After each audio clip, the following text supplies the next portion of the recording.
A video of a man being forcefully arrested in the middle of the street in Providence, Rhode Island, spread quickly on the internet and led to an internal police investigation in the summer of 2022. It was disclosed in subsequent reports that the individual being detained in the viral footage was 21-year-old Armando Rivas. Two Providence officers named as Stephen Gensarea and Matthew Jeanette were in the process of towing Rivas's car on the night of the 4th of July fireworks at India Point Park when the young man came on the scene and tried to stop them. According to a police report, Rivas yelled racial obscenities at the officers, then attempted to enter the vehicle being towed, at which point they decided to arrest him.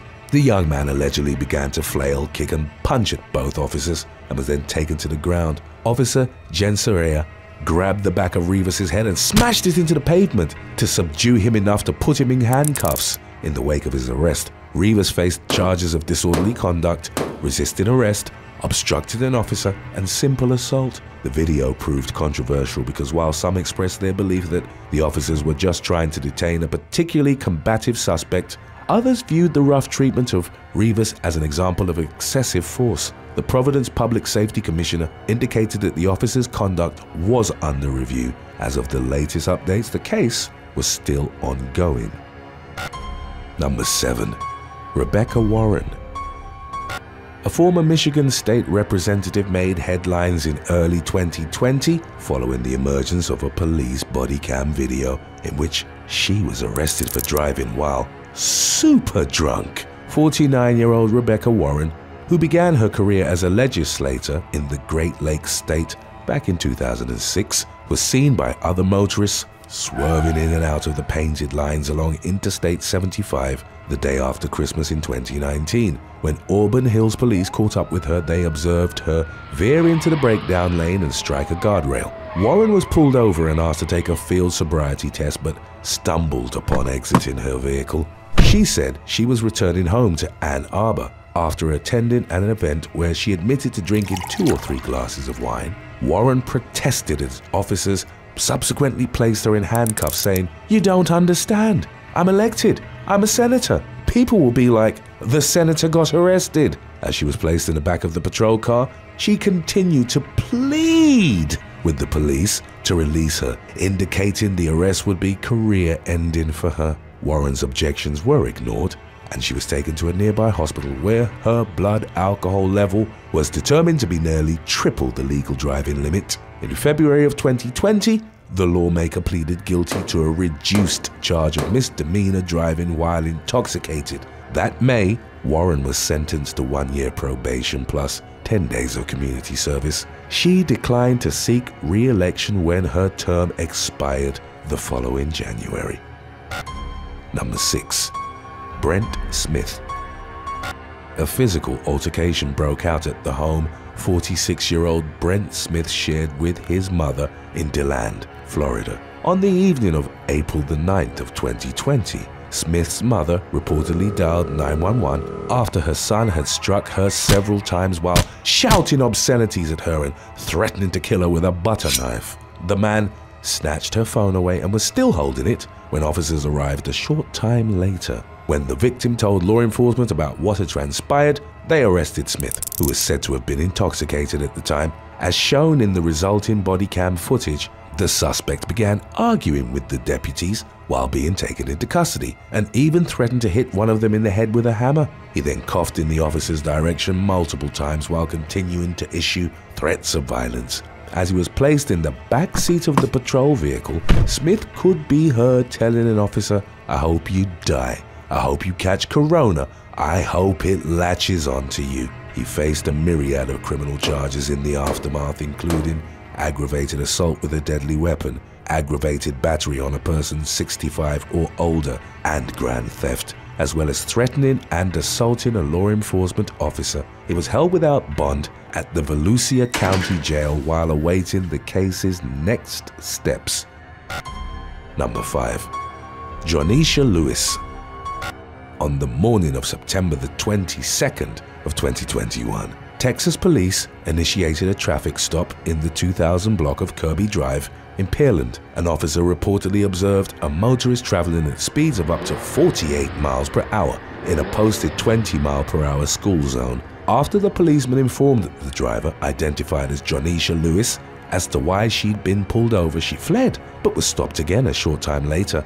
As shown in viral video footage of the incident, the officer tried calming the woman down as she screamed at him for pulling her over for what she deemed to be no reason. Lewis insisted that the police leave her alone, while the officer repeatedly instructed her to put her vehicle in park, but she refused. A second officer subsequently arrived, and for several minutes he and his colleague attempted to get the irate woman to take off her seatbelt and exit the car. It was reported that Lewis was issued with more than 50 different verbal commands, all of which were ignored, and the interaction thus escalated. During the attempted arrest that ensued, law enforcement deployed a taser on the woman, who made a sudden reaching motion towards the backseat of her car. She then continued to scream and protest after she was taken to the ground, while bystanders tried defusing the situation. Lewis was booked at the Brazoria County Jail on charges of evading and resisting arrest. Following her release on bail, Lewis publicly revealed that she was pregnant and lambasted the officer's rough handling of her during the contentious traffic stop. An internal department review led to the determination that the officers had acted within policy, which was reiterated following an independent review by the NAACP. Number 4. Shelby, Elsa, Cornelia.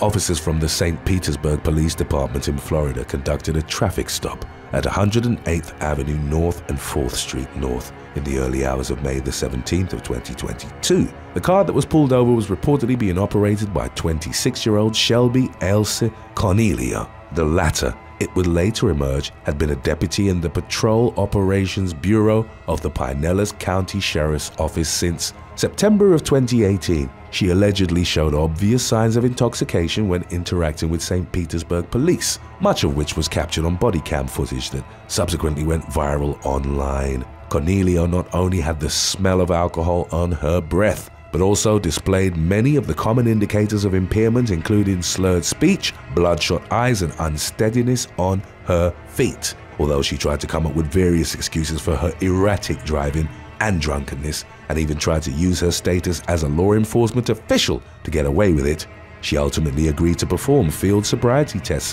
which she failed. The deputy also submitted to a breathalyzer test, which determined her alcohol content to be between 0.206 and 0.219. Online booking records revealed that Cornelia was charged with 1 count of driving under the influence with a blood alcohol level of 0.15 or higher. Her employment with the Pinellas County Sheriff's Office was immediately terminated following her arrest, in keeping with department policy.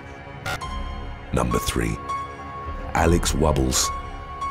Nurse Alex Wubbles was arrested while on duty at the University of Utah Hospital's burn unit on July the 26th of 2017. The woman, a former Olympic skier, reportedly worked as a charge nurse, or a liaison between doctors, patients, and hospital managers. On the day in question, Wubbles was overseeing an unconscious patient whom Salt Lake City police officer Jeff Payne wanted to draw blood from as part of an ongoing investigation. Wubbles refused to let him obtain the sample because he didn't have a warrant or meet any of the mandatory criteria needed for taking blood. In response to the nurse's defiance, Officer Payne placed her in handcuffs in the middle of the hospital before forcing her outside and into the back of his patrol car. She remained there for the next 20 minutes, after which she was released without any criminal charges being brought against her. Body cam footage of the incident went viral when it was released later that summer, with the vast majority of viewers siding with Wubbles. As a consequence for his unlawful arrest of the woman, Officer Payne was relieved of duty, while his commanding officer was demoted from lieutenant back down to police officer. The incident led to considerable legislative upheaval, both for the Salt Lake City Police Department and the state of Utah. Lawmakers ultimately passed a bill that clarified consent laws regarding police-ordered blood draws. The police department, meanwhile, changed its policies to require consent or a warrant to draw blood, not just implied consent. In October of 2017, Wubbles and her attorney announced that her lawsuit against Salt Lake City and the University of Utah had been settled for a reported $500,000. Number 2. Wellington Protest.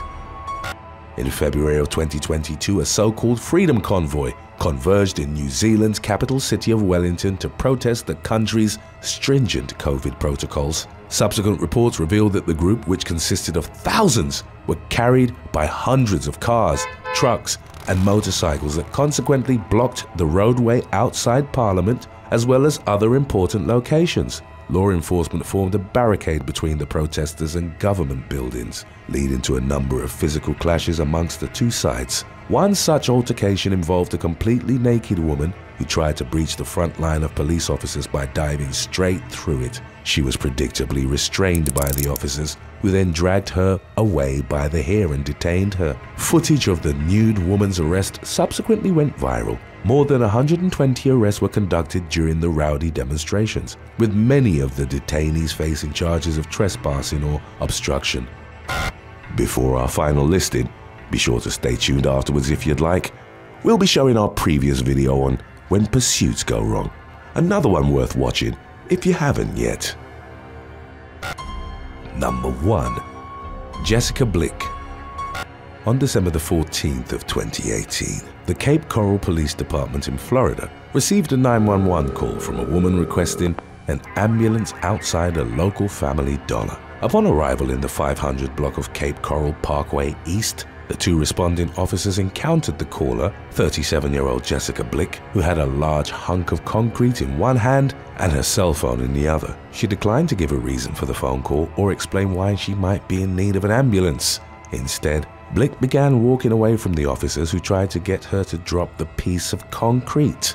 While she simply ignored law enforcement's initial attempts to get the rock out of her hands, the woman became combative after a second officer began approaching her. Blick lifted the concrete in the air and drew it back as though she was about to throw it, while telling one of the officers she was going to kill him. What followed was an altercation that was caught in its entirety by the police's body cameras. Blick ran into the road, at which point one of the officers discharged his taser but missed. It was then that the woman tossed the concrete slab at the second officer as he drew nearer to her, hitting him in the shoulder.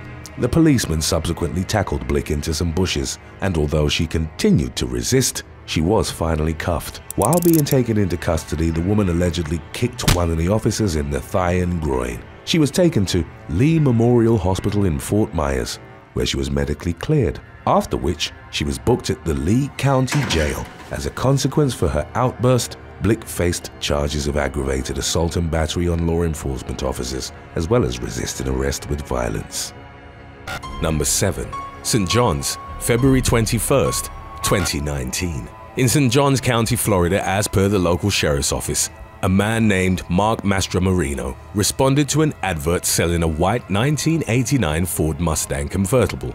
After somehow convincing the owner to let him take it out for a test drive unaccompanied, Mastro Mourinho did not return with the muscle car, at which point the owner reported it stolen. Authorities were quick to find the car and its test driver, traveling at speeds of over 100 miles per hour, significantly surpassing the area speed limit of 45 miles per hour. They gave chase, and during the pursuit, the suspect is said to have hit 2 police cruisers in his attempt to abscond. Not content with just damaging government property, the stolen Mustang crashed into a local woman's property through several fences before totaling the vehicle, at which point the driver took off on foot. Running through neighboring yards, Mastro Mourinho eventually found a canoe and launched himself into the lake. With sheriff's deputies still on shore, there was a 30-minute standoff before eventually he paddled himself in. This was not quite the end of the work for law enforcement officers, as the shirtless suspect was quoted yelling, "I know what it weighs, it better weigh the same amount when I get back," whilst throwing 27 grams of marijuana onto the shore. He was eventually placed in handcuffs and subsequently charged with grand theft auto, aggravated assault, and possession. Number 6. Orange County, March 12, 2021. In Los Angeles, an innocent man in the wrong place at the wrong time was killed as police chased the suspect vehicle in the Garden Grove area of Los Angeles. Michael Clugston was just 39 years old and had recently married his former high school sweetheart. On his way to work, after agreeing to pick up an extra shift, his sedan was broadsided by a white SUV just after 2 a.m. Driving from Anaheim to Huntington Beach, Clugston was never able to text his new bride after arriving at work, as he had promised. He was rushed to the hospital after the impact but unfortunately did not survive. Officers spotted the vehicle driving erratically just 2 miles from where the crash would occur. Officials say the driver of the white truck had been committing crimes near Disneyland and was attempting to escape police capture when he collided with Clugston. As the wrecked vehicle was pulled from the swimming pool, its resting place after rolling several times, the police were shocked to find the body of a second man inside the vehicle. However, it wasn't until around 11:30 a.m. that this was discovered, nearly 10 hours after the initial crash. Evidence logged from the scene included a catalytic converter and a saw, both taken from the back seat of the soaking wet truck. In a bizarre twist of fate, 3 men ended up dead for what appeared to have been the cost of a stolen catalytic converter. Number 5. Hollywood, January 23, 2020. For Los Angeles police officers, what started as the arrest of one suspected criminal led to the pursuit of a total of 5, wanted for an armed carjacking in Miami-Dade County. The first unnamed assailant was in the process of being arrested when a black pickup truck smashed into the detective's vehicle twice before fleeing, sparking a chase involving multiple police agencies through Broward County. The ensuing chase required support from both a police helicopter and canines. Racing through the Hollywood streets during the lunchtime rush, the truck repeatedly mounted the curb and drove down sidewalks. At one point, the truck slowed down after being caught in the congestion, and a passenger jumped out of the rear door before the vehicle sped off. The former passenger immediately lay down on the road and was subsequently taken into custody. Not the only thing jettisoned from the vehicle, a rifle was also thrown from the truck. After chasing the pickup through the Lauderhill Plantation and Sunrise areas, the police were finally able to corner the driver in Davie. Officers in an unmarked SUV returned the favor and rammed the truck hard as it turned into a car park, causing it to spin out as squad cars pinned the black truck in place. A dozen members of law enforcement surrounded the vehicle, and 2 suspects opened the doors and surrendered without further resistance. The rifle was recovered, and a total of 4 people were taken into custody, including the original man wanted for crimes in Florida. Police said they were investigating a connection between the carjacking suspect and the occupants of the black pickup. Number 4. Maywood, March 10, 2019. A suspected murderer was hospitalized after a wild chase through the streets of Southern California. Police reported having seen a man they were looking to question in the shooting death of a convenience store worker less than a week prior. Downey police released a statement to the press that they had received tips the suspect was in the area and already had CCTV footage of the man they were looking for. Leaving a residential address, the unnamed suspect gets into a black Toyota Prius, and officers attempt a traffic stop. A high-speed pursuit began. The suspected killer, however, was not the one behind the wheel. Instead, he was seen leaning out of the passenger window and firing at police with other innocent and terrified drivers around them. The driver eventually becomes stuck behind another vehicle and the police fire at the boxed-in Prius. The driver, a woman, staggers out of the car covered in blood. She is placed in handcuffs, but the male occupant refuses to surrender. An intense 45-minute standoff begins, with the driver still armed. Authorities attempted to get the wanted man out of the car, reportedly using a robot, a drone, and even flashbang grenades before deploying a K9 to disable him. He was taken to the hospital on a stretcher. Both have since been arraigned. Number 3. New York, July 17, 2020. From west to east coast, mobile phone footage circulating online shows how the police failed to intercept 2 high-powered BMWs that were goading each other in an Upper Manhattan neighborhood. During a reported drag race, one cameraman films the moment the lead driver performs a burnout on the packed New York street, with smoke billowing from the tires. Both cars peel away as a state trooper gives chase. In the 4-minute video, the driver blasts through red lights, is seen weaving in and out of traffic, driving the wrong way down a one-way street, all whilst being given getaway instructions by his co-driver and film crew. The footage offers a rare look at the pursuit from inside the vehicle being used by the alleged criminals. Switching between English and Spanish, the men can be heard laughing whilst claiming that they will not be caught. They appear to have been correct, as after a few minutes the state police trooper ends the chase. It is New York police policy to err on the side of caution during a dangerous or high-speed pursuit.